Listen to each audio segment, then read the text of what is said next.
ऐसा प्रयास करते चलना कि कहीं यश की मृत्यु ना हो जाए, नहीं तो इस संसार में इससे और कोई बड़ा संताप नहीं हो सकता।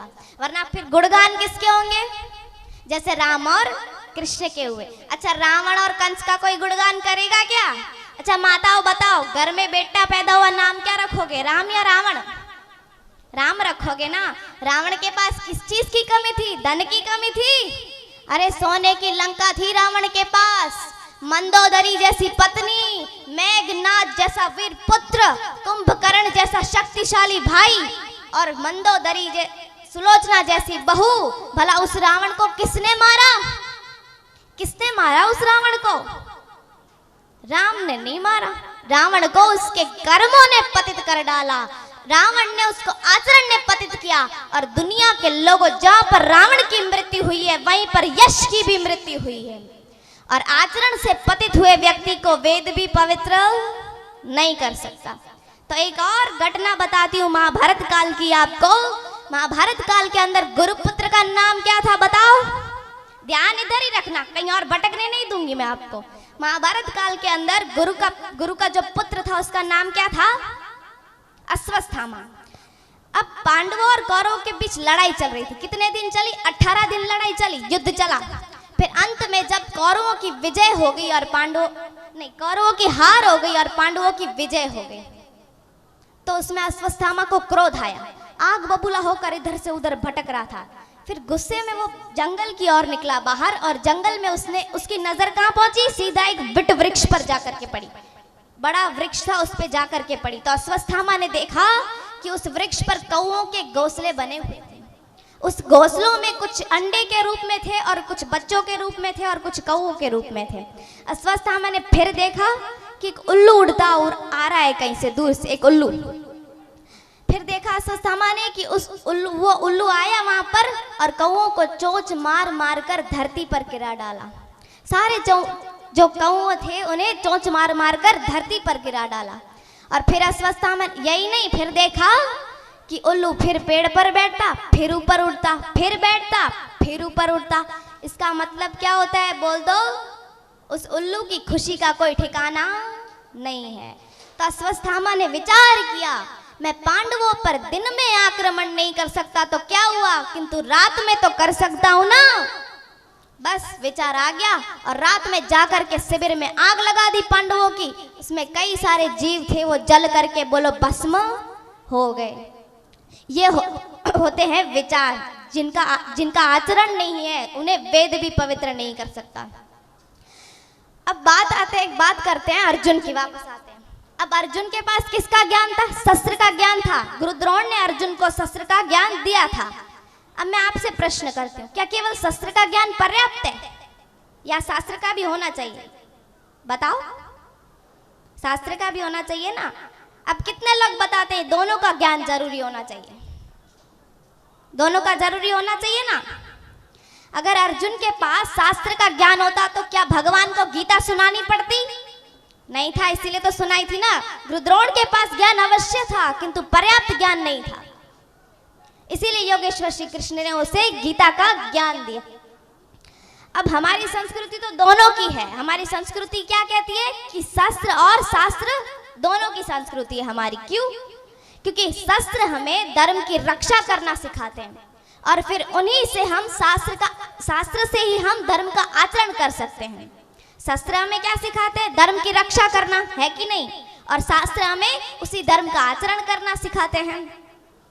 इस आर्यव्रत पे शस्त्र और शास्त्र का जब रथ दो पहियों पर गतिमान था, तब ये आर्यव्रत सारे भूस्थलों पर सूर्य की भांति तपता था। योगी शिव से लेकर के योगीराज श्री कृष्ण ने तक अपने एक हाथ में शस्त्र को धारण किया है और दूसरे हाथ में शास्त्र को धारण किया है। स्वयं योगीराज श्री कृष्ण का श्लोक भी उद्देश्य करता है कि यदा यदा ही धर्मस्य ग्लानिर्भवति भारत अभ्युत्थानं तदात्मस्य परित्राणाय साधूनां विनाशाय च दुष्कृताम्। परंतु अफसोस की बात है कि गुरुद्रोण के बाद महाभारत काल के अंदर और किसी ने बोलो धनुर्विद्या नहीं पढ़ाई, जिसका परिणाम हम आज तक भोगे आ रहे हैं। याद रखना, दुनिया के लोगों, एक फूल भी अपनी सुंदरता के लिए कांटों को धारण करता है, एक फूल भी अपनी सुंदरता के लिए कांटों को धारण करता है, पर हमने अपनी विराट सभ्यता के लिए शस्त्र छोड़ माला को धारण करके बैठे हैं।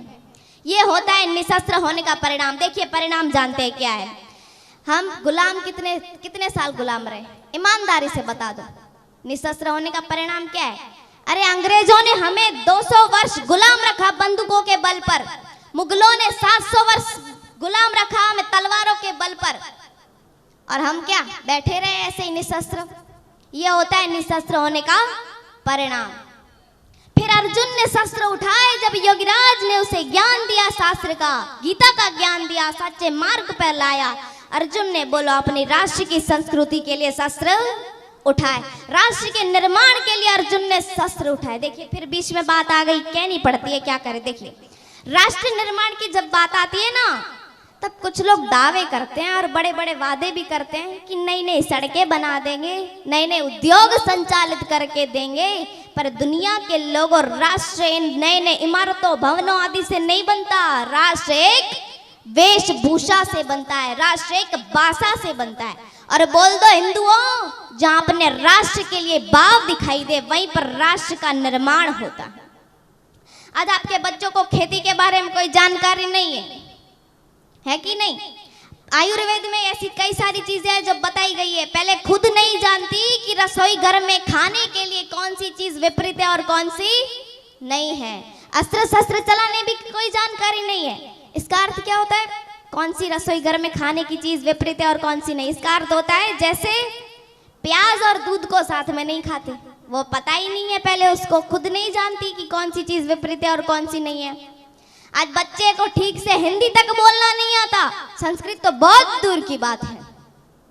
और इन्हीं बातों पे हम गर्व करते हैं या शर्म करते हैं? जरा ईमानदारी से बता दो, गर्व करते हैं या शर्म करते हैं? बेटी को खाना बनाने की जानकारी नहीं है, माँ को गर्व है इस बात पर। बेटे को खेती के बारे में जानकारी नहीं है, पिता को अभिमान है इस बात पर। स्टूडेंट को हिंदी ठीक से बोलना नहीं आता तो टीचर को गर्व है इस बात पर। ऐसे होगी राष्ट्र की रक्षा? ऐसे राष्ट्र की रक्षा नहीं होती। आज शर्तें रख दी जाती है, जब रिश्ते देखने आते हैं तब बेटी की माँ कहती है मेरी बेटी खाना बनाना नहीं जानती, मेरी बेटी को खाना बनाना नहीं आता। तो बेटे की माँ कहती है कि कोई बात नहीं, 6 महीने सिखा देना, सीख जाएगी खुद। ऐसे थोड़ी ना होती है राष्ट्र की रक्षा। हमें अपना खाना बनाने में लज्जा महसूस होती है, अपना पहनावा पहनने में शर्म महसूस होती है, अपनी भाषा बोलने में शर्म आती है हमें। और जिन्होंने इस राष्ट्र में नींव बनकर कार्य किया, उस ऋषि दयानंद का नाम लेने में हमें शर्म आती है। फिर कैसे होगी राष्ट्र की भक्ति? अरे दूसरी जाति के लोग में जब बच्चा 3 साल का होता है तब उसे मजहब की शिक्षा दी जाती है। क्यों? क्योंकि कम से कम अपने मजहब को तो जाने, अपनी भाषा को तो समझ सके। अच्छा आप बताओ, 25 साल के बच्चे की व्यवस्था है आपके पास? 25 साल के बच्चे की व्यवस्था है आपके पास? नहीं है। क्यों? क्योंकि आपने अपने बच्चों को बैठकर कभी गीता रामायण पढ़ाया ही नहीं। वेद तो बहुत दूर की बात है, कभी पढ़ाया क्या बैठकर गीता रामायण हिंदी संस्कृत? नहीं, हमारे बच्चे रामायण नहीं पढ़ते, गीता नहीं पढ़ते। अरे बच्चों तो बहुत दूर की बात है। यहाँ पर बैठे अधिकतर लोग जिन्होंने रामायण और गीता को केवल दूर से ही देखा है। फिर होगी राष्ट्र की भक्ति? राष्ट्र का निर्माण फिर कैसे होगा? होगा क्या? अच्छा ठीक है। फिर अर्जुन ने अपने राष्ट्र के निर्माण के लिए शस्त्र उठाए थे, अधर्मियों का नाश किया। जो जो अधर्म के मार्ग पे थे उनको सबका नाश किया उस धर्मी लोगों ने। अर्जुन ने फिर शस्त्र उठाए और फिर क्या कहते हैं अर्जुन को योगेश्वर श्री कृष्ण जी? यशोचन वसोस्वम प्रज्ञावादश्च भाषसे गताशून गताशुष्यंच नानु सोचन्ति पंडिता। हे अर्जुन, ये देह तो जैसे इस देह में लड़कपन, जवानी, बुढ़ापा, देह तो बदलता रहता, शरीर की दशा बदलती रहती है, किंतु देह वही का वही रहता है। इसलिए तू शोक मत कर और युद्ध के लिए खड़ा हो जा। इसीलिए मैं कहती हूँ कि इतिहास पढ़ाना बच्चों को बहुत आवश्यक है कि नहीं? अच्छा, महाराणा प्रताप का नाम सुना होगा आप में से। महाराणा प्रताप नाम सुना है? अरे स्वाभिमान का युद्ध चल रहा था, जंगलों में भटक रहे थे अपने राष्ट्र के स्वाभिमान के लिए राणा, और कुछ लुहार जाति के लोग भी आए थे राणा के साथ, वो भी बिना किसी स्वार्थ के। और जो ये पूछ रहे थे जो लोग कि हमें क्या मिलेगा राणा का साथ दिया, वो अकबर के तलवे चाट रहे थे वहां पर। जो पूछ रहे थे, ऐसा नहीं कि गद्दार पहले नहीं थे, अब गद्दार पहले भी थे जो पूछ रहे थे कि हमें क्या मिलेगा राणा का साथ दिया, अगर लक्ष्मीबाई का साथ दिया तो हमें क्या मिलेगा। शब्दों पे ध्यान देना। राणा ने जंगलों में घास की रोटी खाई थी। वो घास की रोटी भी एक जंगली जानवर बिलाव, नाम सुना है बिलाव, नौरियो नौरियो, वो पर जो जंगली जानवर था वो भी रोटी हाथ से छीन कर ले जाता था राणा के। फिर भी राणा ने पशु को मारकर मांस का भक्षण नहीं किया। जंगलों में, अच्छा बता दो आप मुझे कि जंगलों में पशुओं की कमी थी क्या? राणा चाहता तो पशु को मार करके खा सकता था कि नहीं, लेकिन राणा ने अपने स्वाद के लिए पशु को मार करके नहीं खाया, है कि नहीं? अब बताओ, 14 साल की बेटी मर गई, राणा की गोद में दम तोड़ गई, 3 दिन की भूखी थी, लेकिन राणा ने मांस खा करके अपनी पशु को मार करके मांस नहीं खिलाया अपनी बेटी को। 14 साल की बेटी थी राणा की, मर गई गोद में वो भूख से, 3 दिन की भूखी थी। और आज जरा ईमानदारी से बता देना, हमारे दरवाजों के अंदर लिखा रहता है कि गर्व से कहो हम हिंदू हैं। आज उन हिंदुओं के घरों में ऐसी कौन सी आफत आ गई है जो मांस खा रहे हैं? अब तो ऐसी परिस्थितियां भी नहीं है जो मांस खाना पड़ रहा है इन्हें, है कि नहीं? अरे हमारे नौजवानों को भड़काया जा रहा है, और ये जो नौजवान है वो सब जिम में जाते हैं ना, उनके घर पे इतनी बड़ी बड़ी अंडों की ट्रे आती है कि नहीं आती? कपिल जैसे खिलाड़ी, राहुल द्रविड़ जैसे खिलाड़ी आज ये टीवी पे एडवर्टाइज करते हैं कि संडे हो या मंडे रोज खाओ अंडे। अरे जिन्हें पद्मश्री से सम्मानित किया जाता है, अजय देवगन जैसे, शाहरुख खान जैसे, ये टीवी पे बोलते हैं केसर का दम है, पान पराग मसाला में है। वाह! अरे एक केसर के फूल में केवल 4 ही पराग आती है, एक केसर के फूल में केवल 4 ही पराग आती है। फिर बच्चे असली वाला केसर खाएंगे या नकली वाला? अरे षड्यंत्र है, षड्यंत्र। अरे मार्केट में डेयरी का दूध आया, लोगों ने खरीदा नहीं क्योंकि लोग गाय और भैंस के दूध में विश्वास रखते थे। फिर लोगों को पढ़ाया गया कि ये बंद पैकेट का दूध है और ये खुला दूध है, इसमें जीवाणु है, इसमें कीटाणु है। फिर लोगों ने बंद पैकेट का दूध खरीदना शुरू कर दिया। अरे इनको 50 रुपए की कोको कोला महंगी नहीं लगती, लेकिन 50 किलो नींबू इन्हें महंगे लगते हैं। साहब नींबू के रेट बढ़ गए। अरे 50, अच्छा आप ईमानदारी से बता दो, 1 किलो नींबू में कितनी बोतलें भर जाएंगी बताओ? ये षड्यंत्र है, षड्यंत्र अंदर खोखले करने के लिए। फिर आंतड़े सड़ जाएंगे तो राष्ट्र की भक्ति होगी क्या?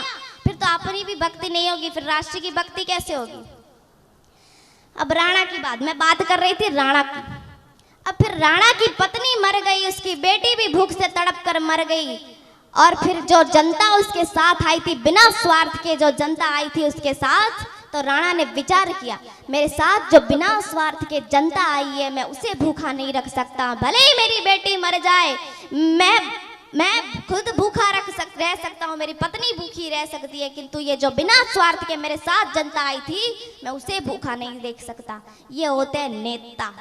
ऐसा नहीं कि अपनी रोटी सेक रहे जनता को भड़का के, ये होते हैं नेता।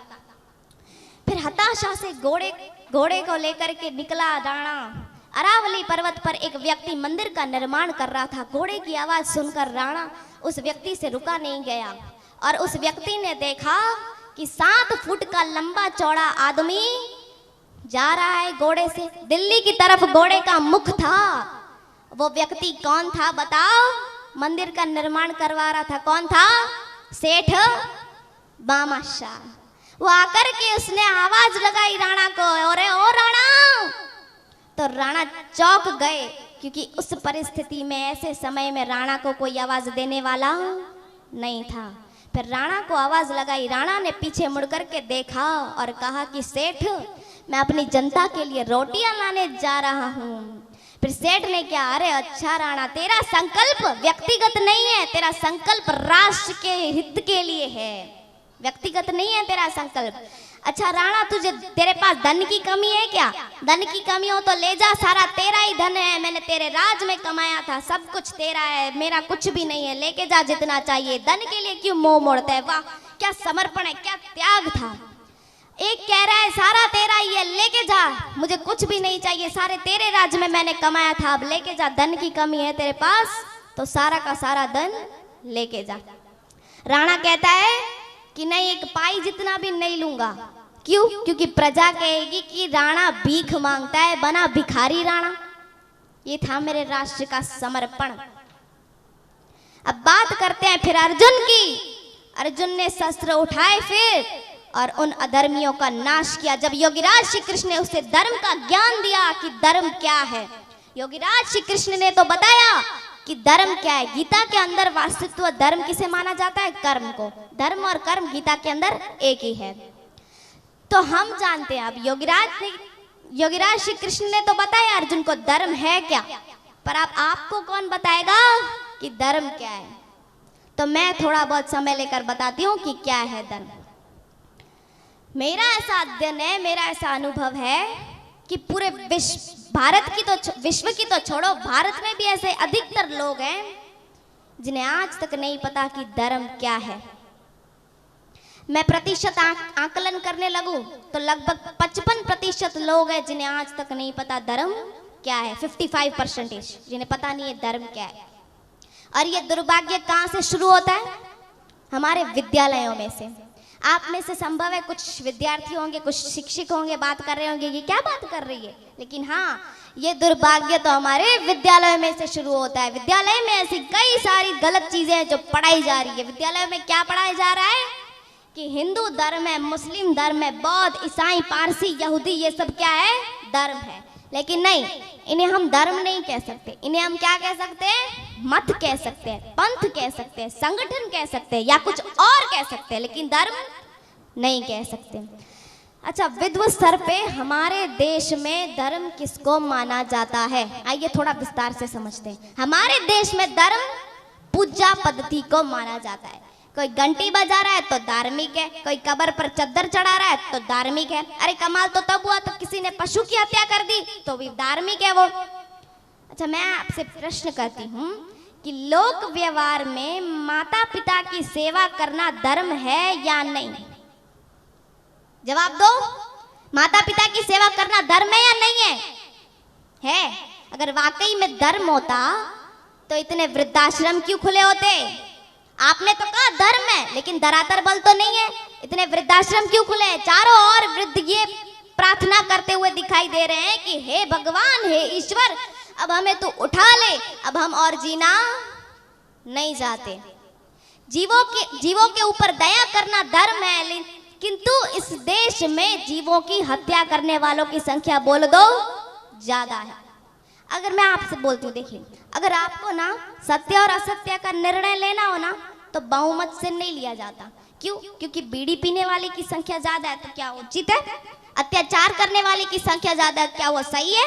नहीं। इसलिए ऋषिदेव दयानंद ने कहा कि अगर आपको सत्य और असत्य का निर्णय लेना हो तो आप विद्वानों की राय ले, भीड़ से राय ना ले। अगर आपको सत्य और असत्य का निर्णय लेना हो तो किन की राय ले? विद्वानों की राय ले, भीड़ से राय नहीं ले, क्योंकि बहुमत से सारे कार्य सिद्ध नहीं होते। अब आते हैं धर्म पे। धर्म शब्द संस्कृत का है।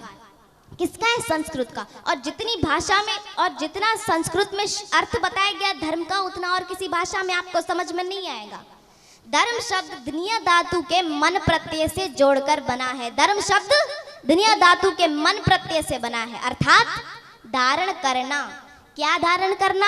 अब लोग तो समझ लेंगे कपड़ा पहनना, धारण करना, वही कपड़े को धारण करना धर्म है। अच्छा, मान लेंगे कि मान ही लिया है, किसी ने पीले पहने तो धार्मिक है, किसी ने काले पहने तो धार्मिक है, किसी ने केसरी पहने तो वो धार्मिक है। अरे कमाल तो हुआ, किसी ने तो उतार ही दिए पूरे कपड़े और बोलता है धार्मिक है। किसी ने मालाओं से ढक लिया, किसी ने बसमी लगा ली, किसी ने पत्तों से ढक लिया, लेकिन ये धर्म नहीं है। यहाँ पर धारण करने योग्य क्या है? आचरण। आचार परमो धर्म। यहाँ कपड़े पहनने से रंग रूप के अनुसार ही होता है ना, कपड़े पहनने से धर्म का क्या लेना देना? ये सर्दी गर्मी जो ऋतुएं आती हैं उनके लिए होते हैं कपड़े पहनना, तो ये तो आपके ऊपर निर्भर है। तिलक लगाने से भी धर्म का कोई संबंध नहीं है, रंग रूप व्यवस्था के अनुसार होता है, ये सब आपके ऊपर निर्भर होता है। तो धर्म का अर्थ यहाँ योग्य क्या है? आचरण। धारण करने योग्य है आचरण। अगर आपको धर्म को जानना है तो आचरण के द्वारा जानिए। किसका आचरण कीजिए? मनु महाराज ने कहा है कि धृति क्षमा दमो अस्ते शौचम इंद्रिय निग्रिया द्रविद्या सत्यम क्रोधम दशक धर्म लक्षणम। 10 धर्म है लक्षण, 10 लक्षण है धर्म के। इन 10 धर्म के लक्षणों को धारण करना, यही है आचरण, इनका आचरण करना। तो इन्होंने कौन सी परिभाषा बताई कि द्रियते अन्य लोके धारणातिथि धर्माहु। बहुत बड़ी परिभाषा है क्या धर्म की? नहीं है ना, बहुत बड़ी परिभाषा। किंतु भारत में ऐसी कई सारी एजेंसियां हैं जिन्होंने ना खुद जाना कि धर्म क्या है और ना आपको जानने दिया कि धर्म क्या है। अरे संविधान तक इजाजत नहीं देता कि धर्म की बात मत करो भाई, लड़ाई हो जाएगी, झगड़ा हो जाएगा। अरे आप धर्म की बात नहीं करेंगे ना तो आपकी कुछ भी नैतिकता नहीं चलने वाली। अब आप कहोगे धर्म की क्या आवश्यकता है, तो मैं कहती हूँ सुखस्य मूलम धर्मम, धर्म सुख देता है। अगर व्यास जी महाराज की बात मानी